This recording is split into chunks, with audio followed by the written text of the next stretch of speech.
Reis, que escreveu um artigo, não sei se vocês viram, foi reproduzido pelo Sindicato dos Jornalistas de Minas Gerais, e nesse artigo ela dizia que a categoria dos jornalistas será uma das mais afetadas pela reforma trabalhista.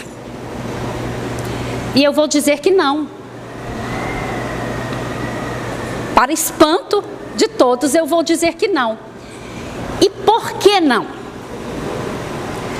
Não que a categoria dos jornalistas vai ser uma das mais afetadas. Ela vai ser afetada, mas não vai ser uma das mais afetadas porque a categoria já estava com trabalho altamente precarizado.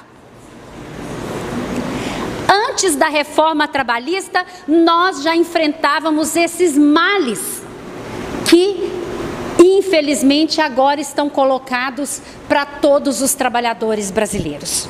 Entre esses males que nós já enfrentávamos, eu vou citar aqui alguns.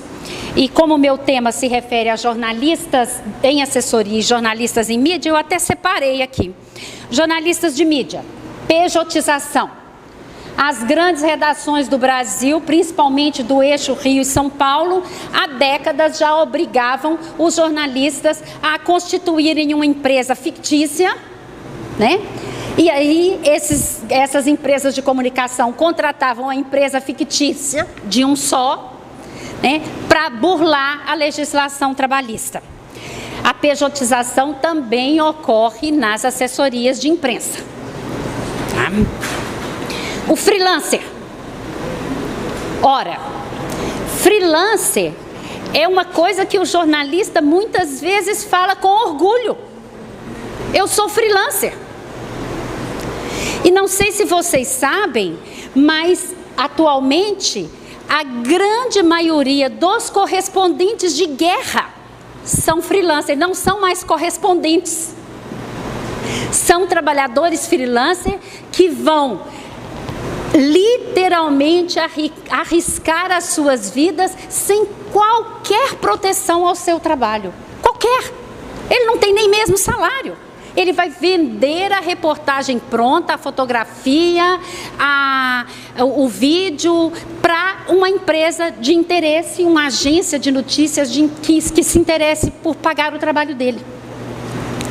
O freelancer também ocorre nas empresas de assessoria de imprensa. Mas nas empresas jornalísticas ainda tinha um absurdo maior do que o freelancer. O freelancer fixo. Pelo amor de Deus, gente, freelancer fixo. Freelancer fixo é a maior aberração em termos de fraude trabalhista, que infelizmente agora vai deixar de ser fraude. As empresas de assessoria, além dessas formas de precarização, elas ainda tinham os chamados sócios cotistas.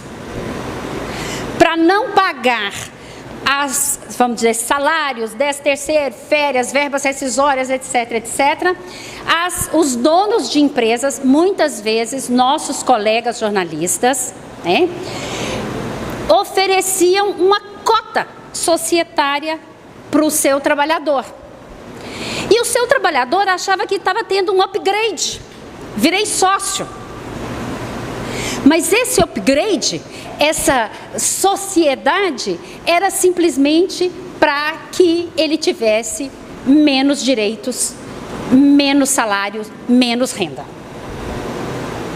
Isso já acontece na categoria dos jornalistas há décadas.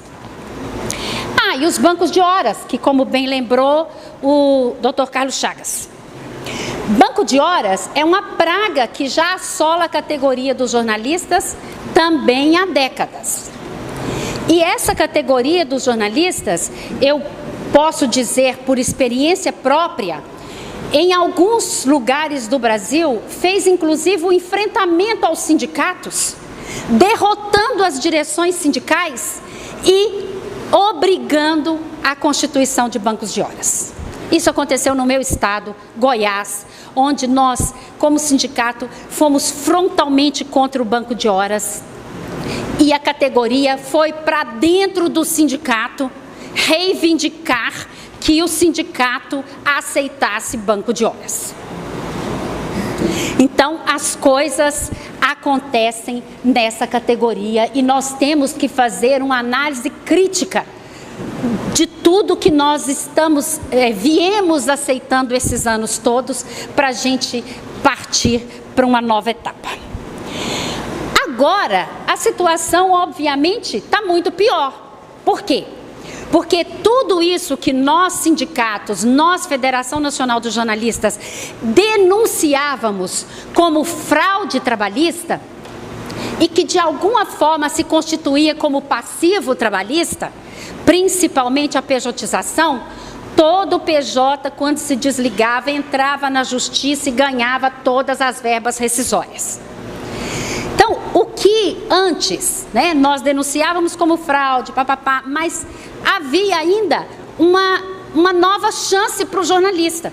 Quando ele se desligava daquela empresa, ele podia sim recorrer à justiça trabalhista e receber todos os direitos que lhe foram negados lá por anos. Ou seja, se constituía um passivo que futuramente se tornava ativo financeiro no bolso do jornalista. Agora, com a reforma, acabou. O que antes era fraude vai se tornar lei.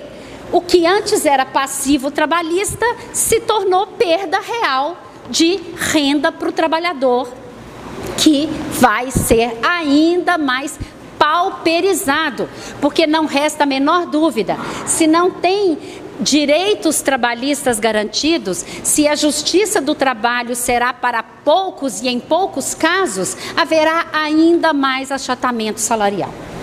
Isso é óbvio e é o objetivo da reforma. Agora, se nós já estávamos precarizados há tantos anos, nós temos que refletir o nosso, vamos dizer assim, o nosso entendimento como trabalhador, o nosso papel como trabalhador e também como dirigentes sindicais, no meu caso da Samira, da Débora, do Rafael e de vários dirigentes sindicais que estão aqui. Como que a gente permitiu isso, esses anos todos antes dessa contra-reforma trabalhista? Olha, volto a dizer, em determinados casos, a categoria entendeu mal e forçou a aceitação de perdas de direitos.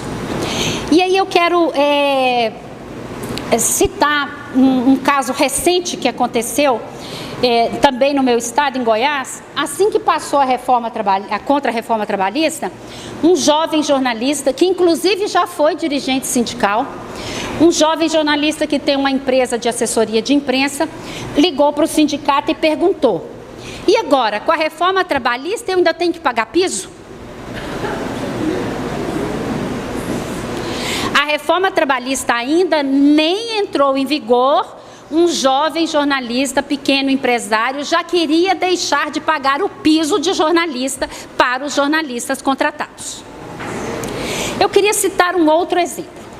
Como presidenta da FENAGE, eu que respondo a todos os e-mails que chegam na FENAGE, todos. E respondo também os pedidos de entrevista. Aí, recentemente, uma estudante do último período de jornalismo, não me lembro mais de qual estado, mas também não vem ao caso, uma estudante pediu uma entrevista, mandou as perguntas por escrito e uma das perguntas era: a FENAGE defende o jornalismo freelancer? Aí eu falei, bom, eu tenho que ser educada, claro. Infelizmente, ao responder em nome da instituição, a gente tem que fazer um esforço imenso para não responder na lata, o que gostaria de responder. Mas eu tive que responder muito educadamente que jornalismo freelancer não é uma categoria do jornalismo, que freelancer é uma forma, uma relação de trabalho precarizada para o jornalista. Então, a gente tem aí uma série de questões que, tanto na academia quanto no mercado de trabalho, nós temos que enfrentar. Eu quero citar mais dois exemplos. Recentemente, a FENAGE, os sindicatos de jornalistas de vários lugares do Brasil, tiveram, não um problema, mas tiveram que fazer um trabalho de convencimento com os jornalistas dos Correios. Por quê? Porque os jornalistas dos Correios queriam, por tudo, que a Federação Nacional dos Jornalistas e os sindicatos de jornalistas aceitassem que formalizasse, inclusive com os Correios, um acordo para que o jornalista fizesse 6 horas como forma de compensar o sábado. E nós dizíamos, não, nós não podemos fazer isso. A carga horária do jornalista está estabelecida na CLT, 5 horas diárias de trabalho. A empresa que não trabalha no sábado, e por isso os Correios queriam que os jornalistas fizessem 6 horas para compensar, porque eles não têm trabalho administrativo no sábado. As empresas que não trabalham no sábado, paciência, é um direito do jornalista ter a sua carga horária respeitada de 5 horas diárias. E tivemos, de fato, dificuldade de convencer os jornalistas dos Correios que nós devíamos fazer o enfrentamento, que se os Correios pedissem para trabalhar aos sábados, que nós teríamos que trabalhar aos sábados, até ingressar na justiça para provar que aquilo era uma forma de assédio, porque ninguém trabalhava aos sábados, só os jornalistas, que era uma perseguição, etc, etc. Isso foram meses, e durante meses, vários jornalistas dos Correios saíram falando mal dos sindicatos de jornalistas e da Federação Nacional dos Jornalistas aos 4 cantos. Queria citar mais um exemplo. A questão do contrato especial de jornalista de 7 horas. Nós enfrentamos problemas, os sindicatos enfrentam problemas em vários locais do Brasil. Por quê? Porque ao fazer o contrato de 7 horas, implica o intervalo de almoço. E aí, gente, os jornalistas acham que os sindicatos e a Federação dos Jornalistas têm que abrir mão do intervalo de almoço para ele poder fazer só um lanchinho e fazer 7 horas e ir embora correndo. Então, nós precisamos estar atentos. A categoria tem que estar atenta aos seus direitos e tem que saber que de direitos você não abre mão.